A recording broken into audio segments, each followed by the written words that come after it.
Hello everyone, I hope you're all doing really fantastically. Today is going to be the mid-year book freakout tag. Last year I did it late and I had only read 45 books or something. I mean only, it's quite a lot still, but it wasn't like close to my goal. This year we're doing it on time, a little bit before mid-year, which is perfect. And I'm talking about it like it's you and me. You know, we're doing this now. I have read 70 books, but I've also been reading a lot of short books, a lot of comics, graphic novels, that type of thing, more audiobooks.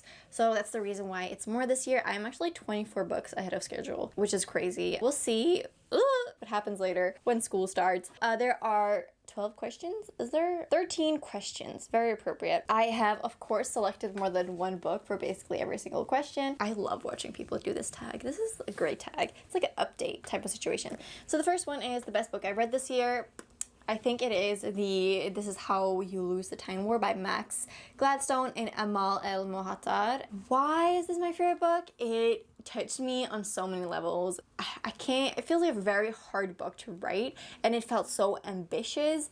The writing is very special. It is so unique. The story is so unique, and do all that in so few pages and make me cry that much. I just don't fathom how it's possible, and that's why it's my favorite book of the year. And the next question is my favorite sequel. So for this I have two answers. I mean, it should only be one. The main answer is A Wild Sheep Chase by Haruki Murakami.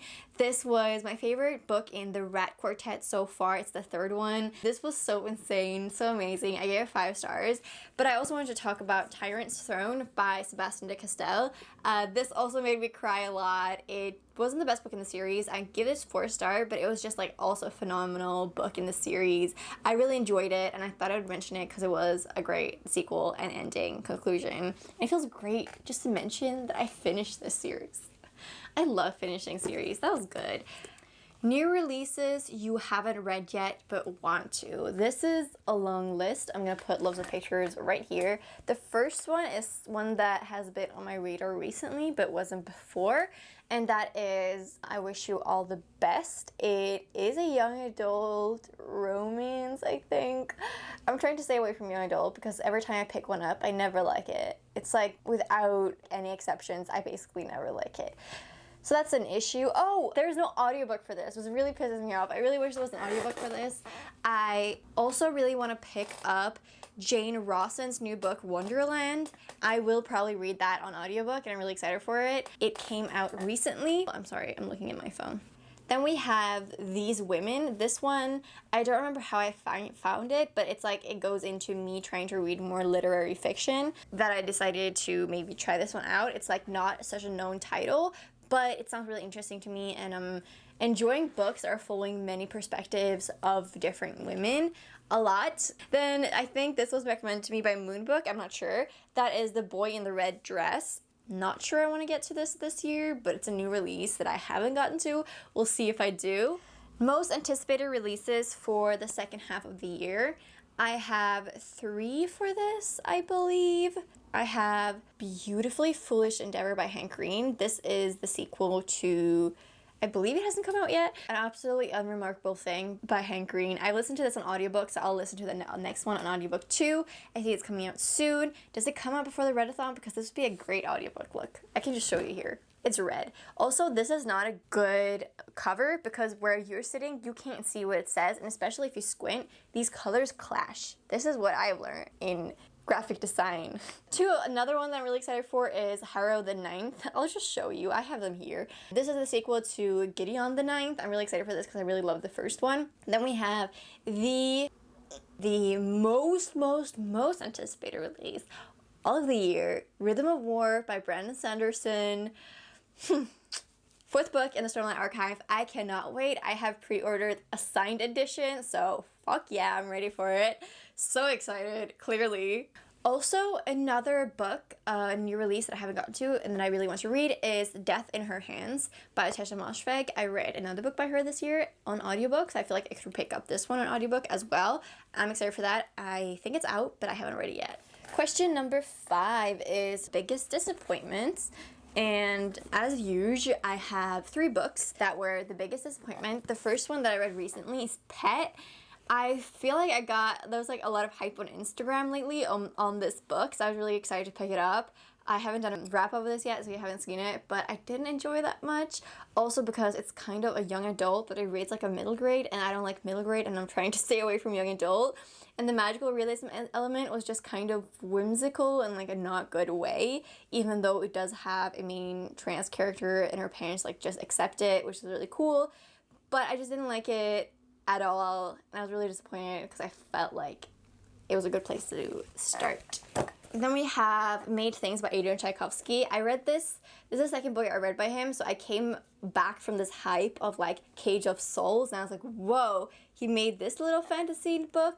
Really bad, didn't like it. Also, the sequel to the Minecraft, this is obviously like a companion novel. It's like written by different authors, so when the first one is good, it doesn't mean the second one is good, because that doesn't make any sense. It's different authors, different stories, non-related, but it was just a really disappointing. These are not the worst books of the year.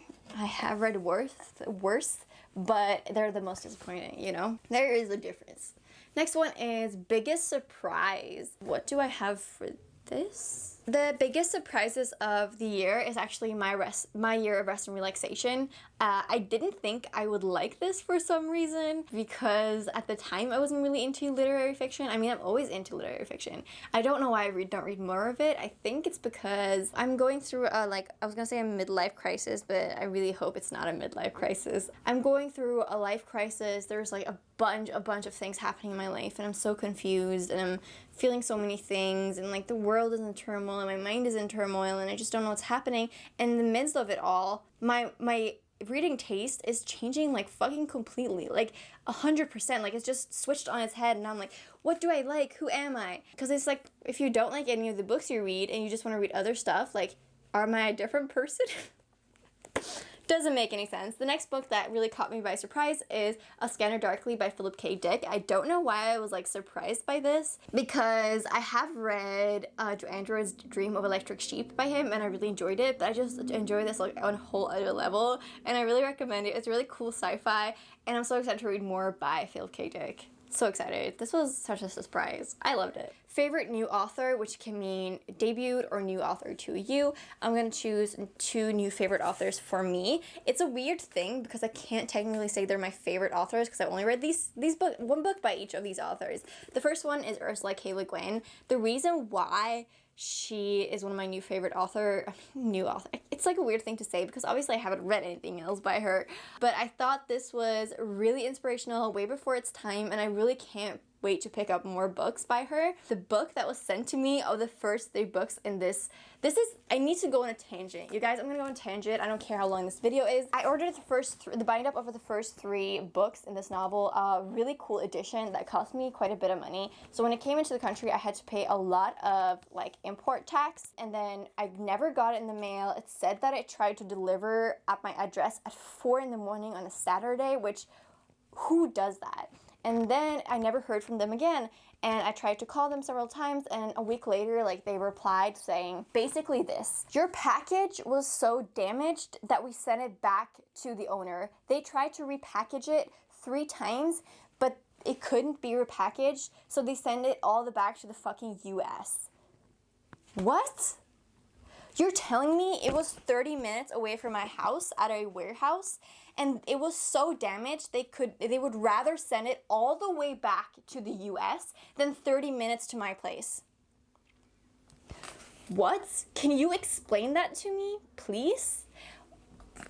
So now I'm trying to get my import tax back and get a refund, but can someone actually explain that to me? Because I was so pissed. I don't understand. I don't get it. I am confused. So hopefully I'll get my hands on other books by her soon, but really loved her writing, and I guess that's why it's a new favorite author. Another one is Samantha Schweblin. She has written 2 other books. She's from Argentina, I believe, and all her books are translated. All her covers are also beautiful. This is Little Eyes, which is like a sci-fi futuristic novel, and you're following like all these perspectives. And there's this animals called Kentucky, where you can either watch from the eyes of the animal, or you can buy an animal and be at your house and they watch you and you don't know who's at the other end. Really cool, really like Black Mirror vibes. I really wanted to do a recommendation video where like I recommend books that are like Black Mirror episodes. I thought I have quite a few and I think it would be really cool. So yeah, I really want to read like all her books. Newest fictional crush. I'm gonna skip this one because I don't get fictional crushes. But I'm gonna go to the question number 9, which is newest favorite character. So I actually filmed this video today, but I think Arena Kern from this is like one of my new favorite characters. Her character arc is amazing, and I just really, she's like my favorite parts of these books. Then we have like a lot of favorite characters from this book, Girl, Woman, Other by Bernardine Evaristo. This is like following 12 like women characters in the UK, and these women are all very different, but they're all kind of related to each other. And it is written in a really strange way, like no punctuation, no capital letters and that kind of thing. But there are 2 characters, one that I could really connect to that I'm forgetting the name of, a woman that's like genderqueer, and then there is the character of the person we're starting with, which I think is called Alma. So cool. She's like a polyamorous lesbian. Hearing her story and like how they started this theater, like I just really like these 2 characters a lot, and I really like Alma's daughter as well. I forgot I think her name is Yaz. She's also really cool. She like snaps at her mother for being like, yeah, feminism is so old. Like the new thing is like being genderqueer, like gender is not even a thing, so how can you be a feminist? And she was just like, I don't know, she was just snapping at her mother in such a funny way. So I guess all these 3 characters are my new favorite characters. I really enjoyed all of them. The next one is books that made you cry. As you guys already know, a lot of books make me cry, but I have selected, I guess this one made me cry a lot because the ending is like phenomenal. Then I wanted to mention this book, which I also picked up recently, The Godchild. I listened to this on audiobook as well as reading it, and the ending also made me cry a lot. Then I read Genderqueer. This made me cry in a way that was very like familiar. Like there was a character in this that I could really see myself into, and I just burst out crying because I've never had my gender explained or represented that way in a book, and I thought that was really phenomenal. Then I recently read this Ocean of Minutes, and I actually didn't like this book, but the ending was super emotional. It's such a tragic love story, and I got something in my eye again. Whew. I know this is a lot of books I'm mentioning, but it is like a really mid-year type of wrap-up thing. I guess that's what we're doing. Book that made you happy. I'm gonna go for a very simple answer for this. This is The Tea Dragon Society by Katie O'Neill. It's like a graphic novel, but the artwork is really cute. The story is really cute. It's about these dragons that you can like pluck and make leaves out of, and you get to learn like about the personalities of the dragons. And the story's really cute, made me really happy. Question 12 is most beautiful book you've bought so far this year or received. This is a book that I haven't read yet. I'm hoping to get to it by the end of the year, and now it's dirty. And that is My Dark Vanessa. I've seen so much hype on this, and more I'm trying to get. I get a lot of book recommendations from Bookstagram, which I haven't previously. I didn't originally want to get this book because the US cover is really bad, but then someone posted the UK cover, and I was like, I'm getting that. I want to read it now. But this book is just gorgeous, like how they make that shine, like the hair, and how it's like braided on the back, like this, like with the blurbs on the side. That is great design. And then when you take it off, like the inside is this color. So beautiful. I love, also this is a signed edition, which is something I don't get a lot for myself. I think this book is beautiful. And the most stressful question ever, what books do you need to read by the end of the year? Oh man. I'm going to finish Narnia. I'm going to finish The Wheel of Time. I have 7 books left. And I'm going to give up on Lord of the Rings. It was one of those things where I wanted to read Lord of the Rings this year. I'm gonna put it over to the next year because Wheel of Time is taking up all my fantasy capacity and making me not, making me not want to read any fantasy, which sucks. It feels like really bad, but it also means, my eye. It also means I'm not gonna read Lord of the Rings this year is what I have decided. But I want to read this book really bad, Queen of Fire, because it's the last book in the series and it's so thick and I really want to get to it before I forget. Hopefully I'll get to it in the next 2 months because I can't read this when I start dancing again. I want to read it before that. It's a thick baby.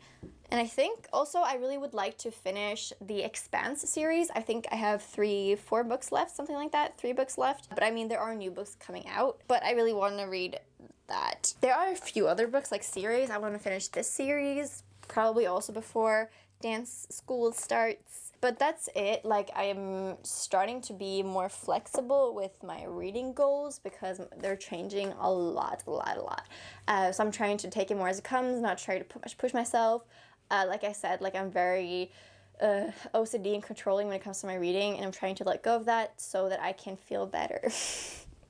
So that is it for this video. I hope you enjoyed. Comment anything of these questions that you want down below. That was my stomach rumbling. I do have my mic on my stomach. Maybe you heard that. I'm gonna eat now because it's 5 o'clock and I'm so hungry. I'm so hungry.